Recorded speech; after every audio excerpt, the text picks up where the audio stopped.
Selamat pagi Bapak Ibu Saudara sekalian. Selamat datang dalam acara Sarapan Sabda bersama saya Pak Saparman. Sarapan kita pada pagi hari ini diambil dari Matius 12 ayat 33 sampai dengan 37. Matius 12 33 sampai dengan 37. Demikian firman Tuhan. Jikalau suatu pohon kamu katakan baik, maka baik pula buahnya. Jikalau suatu pohon kamu katakan tidak baik, maka tidak baik pula buahnya. Sebab dari buahnya pohon itu dikenal. Hai kamu keturunan ular beludak, bagaimanakah kamu dapat mengucapkan hal-hal yang baik, sedangkan kamu sendiri jahat? Karena yang diucapkan mulut meluap dari hati. Orang yang baik mengeluarkan hal-hal yang baik dari perbendaharanya yang baik. Dan orang yang jahat mengeluarkan hal-hal yang jahat dari perbendaharaannya yang jahat.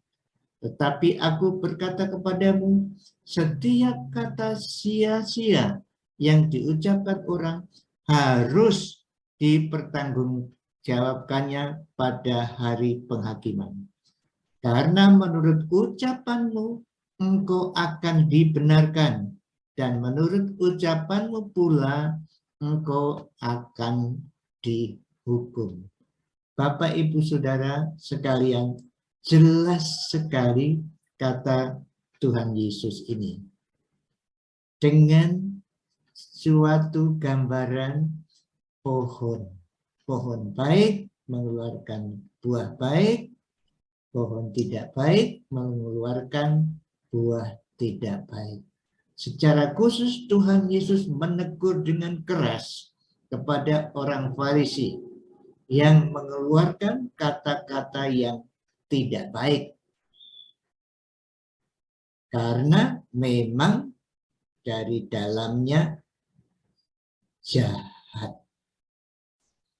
Jadi tidak bisa mengucapkan hal-hal yang baik. Kalau orang baik,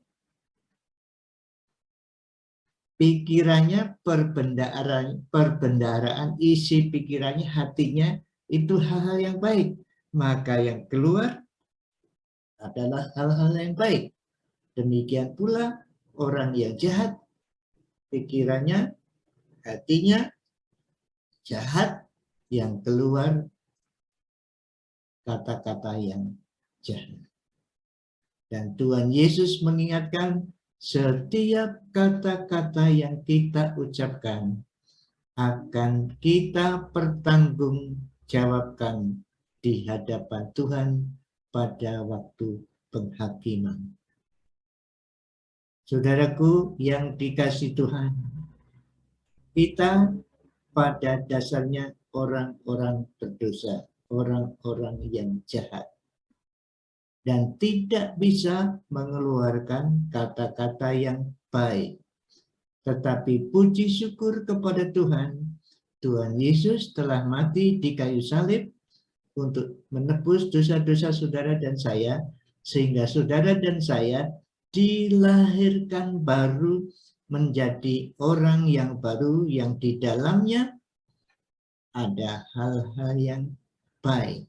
Jadi pada dasarnya setelah saudara percaya kepada Tuhan Yesus Kristus adalah orang baru.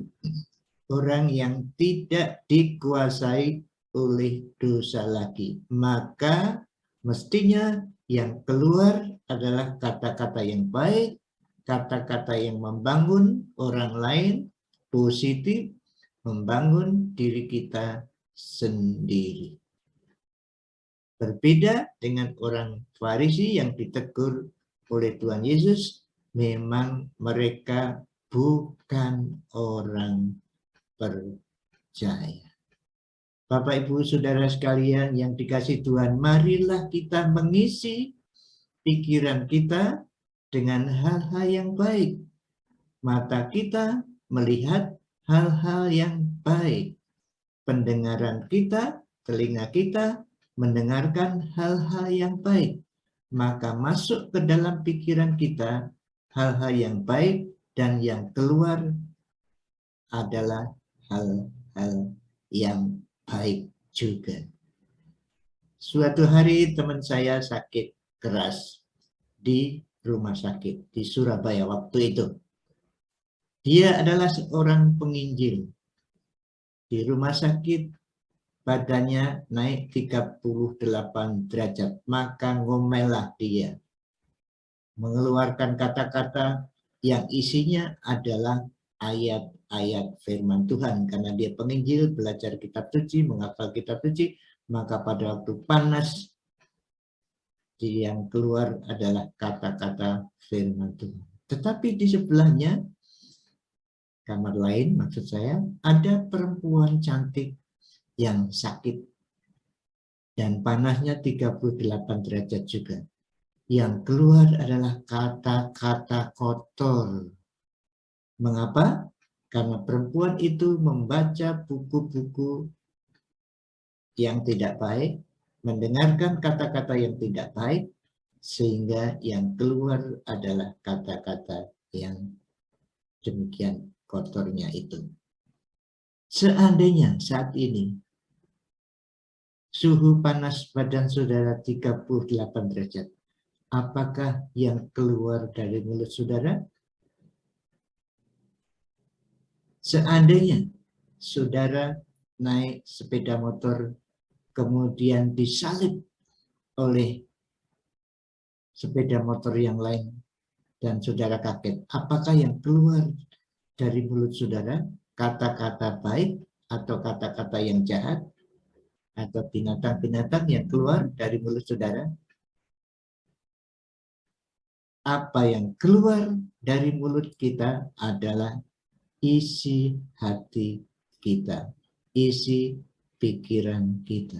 Mari kita mengisi pikiran kita, hati kita dengan firman Tuhan, hal-hal yang baik, sehingga yang keluar dari mulut kita adalah hal-hal yang baik, yang membangun orang lain, membangun diri kita sendiri. Mari kita berdoa. Bapa kami yang berada dalam kerajaan surga, Tuhan Yesus yang duduk sebelah kananmu, Allah Roh Kudus yang ada di dalam kami bersyukur Engkau mengingatkan kami, supaya kami mengisi pikiran kami dengan hal-hal yang baik, sehingga apa yang kami lakukan, apa yang kami ucapkan, hal-hal yang baik. Ya Allah Roh Kudus, tolonglah kami menaati firman-Mu, mengisi pikiran kami dengan hal-hal yang baik, yang berkenan di hati. Terima kasih dalam nama Tuhan Yesus. Amin.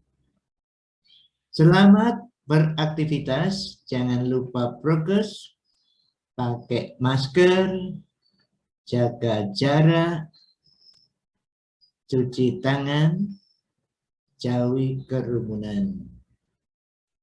Kalau tidak penting, tidak pergi. Tapi puji Tuhan, Presiden kita telah memberi kelonggaran.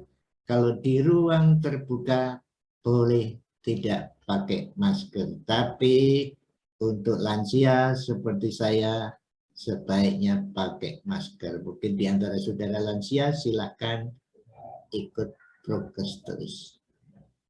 Tuhan Yesus memberkati. Amin.